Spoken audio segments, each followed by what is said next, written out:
I'm Katarina Jones, and this is Otherwise Insights, lessons in leadership and entrepreneurship from the intersections of life.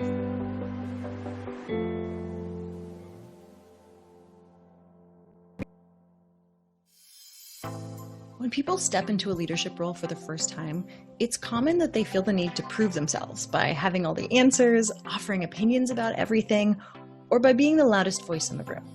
I see that a lot in the first-time leaders that I work with. Yet anyone that's been a leader for a while knows that it's just as important, if not more so, to ask good questions and to listen. Asking good questions can accomplish a lot of different things. As your team grows, as a leader, you can't know about everything that's happening. It's just not possible. So asking good questions can help you understand what's most important for you to focus on. That way, you can make the important decisions from an informed position.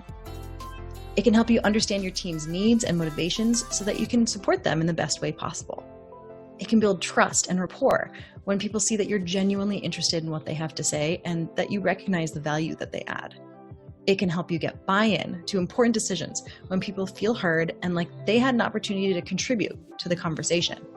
And finally, it can empower team members to think for themselves and to come to their own conclusions, which in turn means they don't have to rely on you so much for every decision.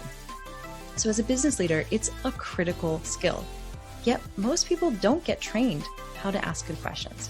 So in today's episode, we have two people who ask questions for a living. We'll be speaking with a journalist and best-selling author. My name is Amanda Ripley, and I'm a journalist. I write mostly books and long-form magazine articles for places like The Atlantic. And I write now mostly about political polarization and conflict. As part of Amanda's work on polarization, she discusses asking questions that get more nuanced answers and the impact that that can have on combating polarization in the media. So I knew she was just the woman for this topic. And on the business side, we'll be comparing and contrasting her perspective with that of a sales leader who spent his whole career learning how to ask good questions. And now he teaches other people how to do the same. Andrew Elliott's Chief Revenue Officer with the company called People Data Labs. We build out data sets for product managers and data science teams. I help organizations build out the people and the process and the programs to help drive revenue and really do that across the entire go-to-market motion. Amanda, Andrew, and I had such a great conversation that I had a really tough time editing this episode. I tried to keep each conversation to around 30 minutes, but I wanted you to hear all the interesting stories that they told, as well as the tips and tricks that they shared. So I decided to do something a little different this week. This episode has been split into two parts. We'll wrap up halfway and we'll pick up again right where we left off. So thanks for listening. Let's see what the two of them had to say. Getting started, it'd be fun. I always love hearing, how do you imagine what you do is similar and what you do and how is it different? You know, to the degree I understand what it means to drive revenue, which is not a high degree because I'm a journalist and we don't drive a lot of revenue these days. But I think probably we both need to build trust with people, whether that's colleagues or in my case, mostly people I'm interviewing or people you're interviewing, and help other people build trust with people they're selling to. And that is a delicate craft. You know, that is something that nobody taught me well, and I still work on. And I wish I had been taught it sooner in my career. I love that you touched on kind of driving towards trust. I think that that's definitely a real key factor. Again, I'm not a journalist, although I think it's a fascinating role to fulfill. But I suspect a lot of that is trying to get to the bottom of things in an effort to truly understand whatever it is that we're focused on at that moment. And to do that, you have to be deeply curious. And that's not an easy thing to do. So you mentioned that, and I want to really reinforce that, it's like a lifelong art that you're always kind of working at. I think some people are quite, predisposed to it more so potentially than others, but it's hard, and it's hard for a variety of reasons. Partly because you have to practice active listening, and that's not an easy thing to do, to actually hear the things people say, be truly present in the moment, and then consider whatever it is that they've said and use these things to ask more deeper questions that are really designed to, unpack this topic. Yeah, so it's building trust, but it's also being curious, right? Is what I hear you saying, and also understanding things. So I think, yeah, those three things are very, very similar. And I would agree that the questions are important, and I know we'll get to some good ones. What I've started to realize is that the listening is more important. Even if I ask bad questions, which I try not to do, but sometimes I do. If I'm genuinely curious and really listening, people are incredibly forgiving and grateful for that simple act of really listening, which again is something that I was not trained to do and that I have learned only, I think I've gotten much better at it recently for various reasons, but it's, I'm glad you brought listening up right away, because I think it's a word that sounds really kind of small, but it's a really, really complex thing.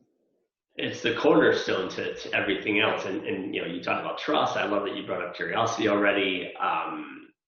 Without listening, we can't even understand and comprehend what the right questions to ask might be.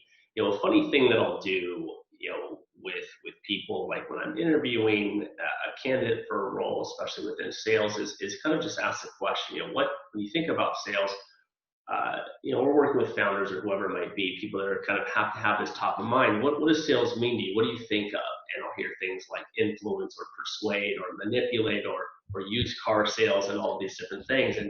And for me, the way I think about sales and what it is for me is it's just problem solving. And in order to understand the root cause of a problem, right, you have to peel back all the layers one by one. And the only way to do that is with the right questions. So you have to have a lot of curiosity. You have to listen. And by doing that, some interesting things start to happen. So you really engage with the people you're interfacing with. You start to demonstrate competence. You establish credibility, and ultimately, what you talked about, Amanda, this builds trust, and that's literally where the term trusted advisor comes from. So when you're able to build a practice around this, you can create a very consultative framework that starts to separate you from kind of the fray of all the other conversations that this person's having with everyone else, which means you start to stand out. They might start to perceive you as someone who actually cares, or at least is trying to make some effort to understand. And I think that goes a long way. Yeah, it's interesting that you say that sales is about solving problems, because I think as an outsider, I think sometimes I think, well, sales means trying to convince me that I have a problem that you can solve, right? But what I hear you saying is that actually, ideally, you want to have the freedom and autonomy to only solve actual problems, right?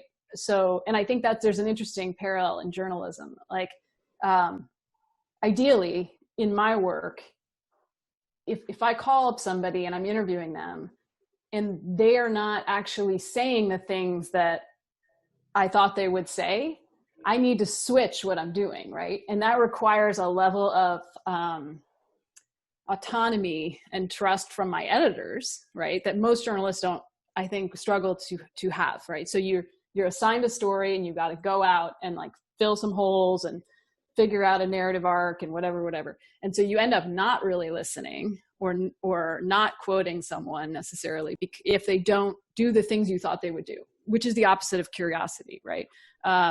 So I don't know if you see an overlap there, but I feel like there are probably some salespeople who either don't feel like or literally don't have that kind of autonomy, and the same with journalists.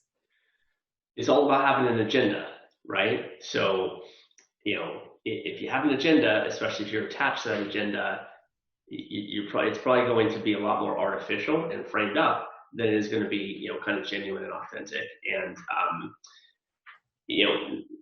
I think it's just that basic concept of like engagement versus attachment. And, if you're attached to the outcome, your process is going to probably be a little bit skewed and will likely suffer like as a result of that. Whereas if you're just engaged in the process itself, but not attached necessarily to the outcomes, ironically and sort of interestingly, you'll likely yield better results in the process. So it's a simple concept, but not easy, right? And I think there's probably like a life lesson in there somewhere. Yeah, no, there's like a Buddhist Zen thing about not getting attached to the outcome. And when I talk to reporters about this, I don't know if you have this experience when you talk to salespeople about this, but when I talk to reporters about this, they say, oh yeah, that's really nice for you when you write a book or a long magazine article, but like, I got to write 3 stories a day. You know what I mean? And I'm attached to the outcome. Like I don't, you know, so, and I think my challenge is to communicate the idea that you just said, which is you got to have faith that if you're engaged, to use your word, rather than attached, you will get somewhere. It may be somewhere else, but like you'll end up in a more interesting place. It may not be the place you intended, but there's like a leap of faith there, right? 100%. And I think there's a really interesting parallel with, I will watch like 60 Minutes or some other sort of, journalist elements out there. And sometimes it's so amazing and it seems like it's just so artfully really done so well.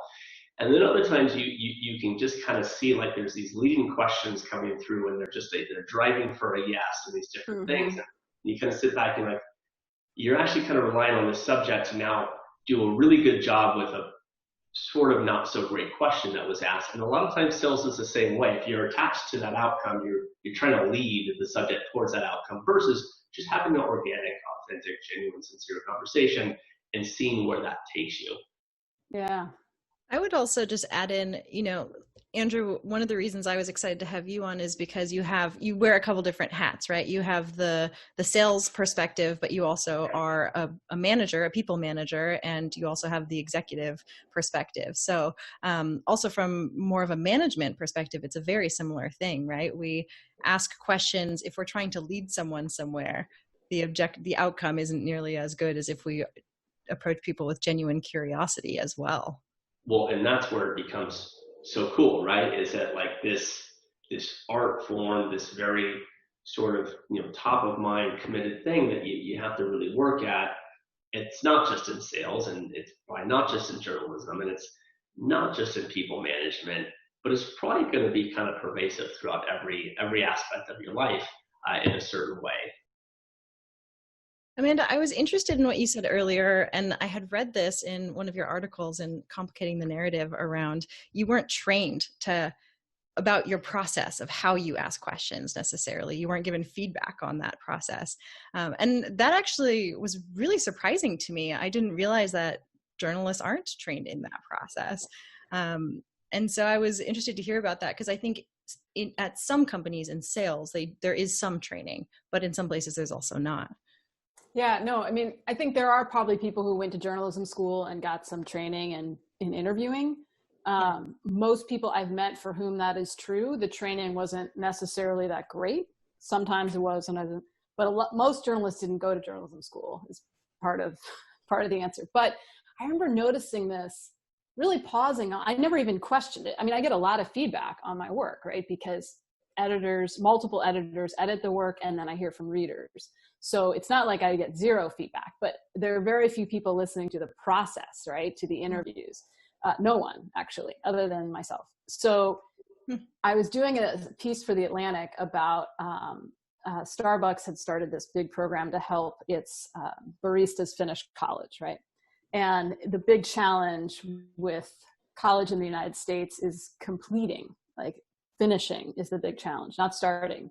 And so the whole piece was about like, what do we know, what works? And Starbucks was also, to its credit, trying to figure out with Arizona State University, what works to help their employees finish, because most of them had some college credits, but hadn't completed their degree. So I was interviewing some coaches. So one of the things that seems to be really, really helpful, dollar per dollar, is coaching, good coaching. So, there are these people out there who coach college students, particularly first generation students, and check in with them by text or phone on a regular basis. They might have hundreds of people on their caseload, but this is what they do for a living. And I was interviewing one of them and she said, she'd been at the company like 10 years. And she said, every phone call I have with a student is recorded and then scored on these different metrics. And then I get feedback and I've learned a lot about questions to ask and questions not to ask and things to listen for, and all these cool tips she had. And I'm like, all of a sudden my brain switched from writing down what she was saying for the story to writing it down for myself, right? Because I was like, oh my God, nobody nobody listens to my interviews, you know, and here this woman's 5 people are listening to her interviews and giving her feedback on all these different angles. And it was like, wow, that is a huge failure of my profession, right? It is possible to help people get better at this, but like anything, it's hard to do in isolation. I mean, you can try, but you're going to hit a ceiling, right? So just as a quick example, one of the things that she taught me was to listen for what she called gap words. So these are things that when she talked to the student, how's it going? Like, how's the physics class going? And da-da-da. She listened for things they don't say, right? Not just what they do. So that was really interesting to think about. You know, if you ask someone about their last history test and they answer about their last biology test, then that's interesting, right? And then you need to go back, right? Another thing they said is that they asked people the same question multiple times over the course of many weeks, which I never would have done because it felt like I'd be wasting the person's time, right? But what you find is that people say different things, particularly if it's something emotionally loaded. They say, or complicated, they say different things each time, and all of them may be true, right? But like, there's not one answer to most questions. And so you have to ask it again and again because people are not, you know, robots. And so, so there was a lot I learned just in that one encounter. And I subsequently went on to interview more of those coaches for future stories because, you know, this just seemed like such a valuable exercise to learn these little tricks for how to listen better, essentially. Mm-hmm. Yeah, I'm now learning and writing things down that you're talking about, like gap words. That's brilliant, and it makes total sense, right? And I don't know, perhaps I've kind of thought about that at a certain point in time, but if I have, it was a long time ago. And yeah, I know what tomorrow's sales team training is going to be focused on. It's everything the customer's not telling us that we need to ask some better questions around. I love the part about asking 3 times. Well, in my world, I always tell my teams, you got to ask the same question 3 times to the same person, or 3 times to 3 different people if you really want to vet dirt on the truth. Because the reality is, whatever the answers are, they may be true at that time.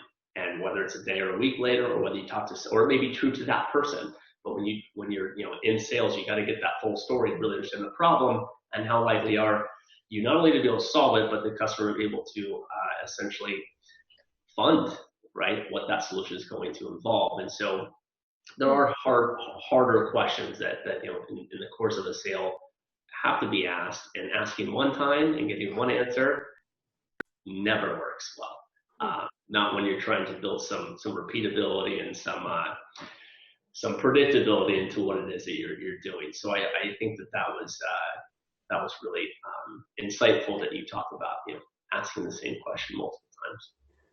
Yeah, it reminds me of one of my first large stories for Time Magazine many years ago was I followed this gentleman, Gene Sanders, who had just come out of prison. And I met him, I was in the Bronx. Bill Clinton was looking for office space at the time. And there was a mob of reporters, and we were all just like the TV guys were trampling the print guys. And Gene happened to be there applying for benefits at the same office. And he was like, we were joking, and he was helping me block, so I could get through and not get trampled. And we struck up a conversation. He told me he'd gotten out of prison that day. And so I ended up following him for a year off and on, and sort of writing about what that was like, because there was an unprecedented number of people coming out of American prisons at the time. And that reentry into their neighborhoods is very difficult. And there are lots of reasons why, but Gene was a great and generous source. And then we did this big story, and, we got to know each other really well, and it was an incredible leap of trust for him. And then we went to a college to talk about the piece way after it came out. And he stood up and gave a little speech. And I remember him saying things that he had never told me. And I was like really good details, right? That, I don't know, I guess I had assumed I had the full story, which is ridiculous, right?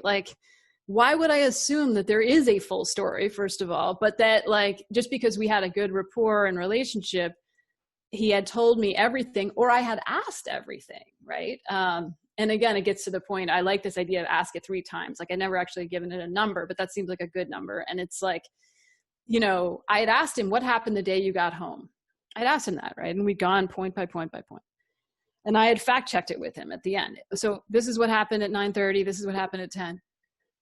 But the thing he said to the audience of students was, he said he remembered watching his mother hide her purse and how it just, you know, killed him. And it was such a powerful detail, but he hadn't said that to me. You know, maybe he hadn't trusted me enough at the time.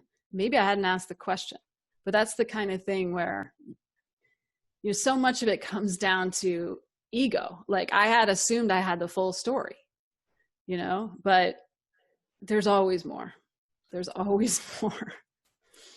Yeah, I think that's really worth underscoring, the assumptions part, and the way that I remember it was kind of framed for me, and there was a lesson around it that, you know, we just don't know what we don't know. And then because that did make an impression on me, and there was a lesson and there was a whole thing that I went through to really have that come through, it's now something that my teams get tired of hearing me say, because it's so fundamental. We don't know what we don't know. And back to, you know, kind of you asked the question earlier of like training and sales, journalism. You know, we are fortunate. There are some great training programs, and I've been fortunate to have benefited from some of that also. But it's so hard not making the assumptions, acknowledging, setting the ego aside that we don't know what we don't know. And the only way to do that is to acknowledge it first, and then start figuring out what questions we can ask to learn a few things, and then learn a few things more from there. I do think everyone's different. I think some people are probably more naturally adept at this than others. For myself, like I always have to work really hard, and I have to prepare until the point comes where I just don't anymore. And I think it's kind of like anything. You know, people will see someone on stage give a lecture, or a comedian go through their routine, or watch a band perform, and it just seems so like flawless and natural and amazing. And what we don't realize is that for that person on stage, for every 5 minutes they're up there, they spent an hour preparing for whatever that lecture is. And for the comedian, they've spent countless hours writing their routines, scripting these jokes, practicing on peers, testing from one show to the next until it's literally a routine. That's what it's called. But they're so good at it, and it's been internalized so much that it seems very, very natural. I've seen a band play, that's kind of embarrassing. I've seen a band play 3 times in the same week. And it was extraordinary. It was the exact same performance every night. They told the exact same jokes. They ripped off each other in the same way. And if I'd only seen it one time, I would have never known any of that. But you start to see, wow, there's actually a lot of work that goes into all this. So until you really internalize it, you have to put that work in. And you know, being a subject matter expert also helps. So that kind of can bring you to being in a position to get to aha moments as well. So that's where we're going to leave Andrew and Amanda for now. We talked about the importance of listening and getting feedback on the questions you ask, and we discussed why it's not helpful to make assumptions or to get too attached to your agenda in a conversation. We've already covered a lot of ground. Things get even more interesting in part 2 as Amanda and Andrew get more into specifics. They share techniques with each other, and they start to recognize further parallels in their approaches. Thanks for listening. I'm Katarina Jones, and this has been Otherwise Insights Part 1.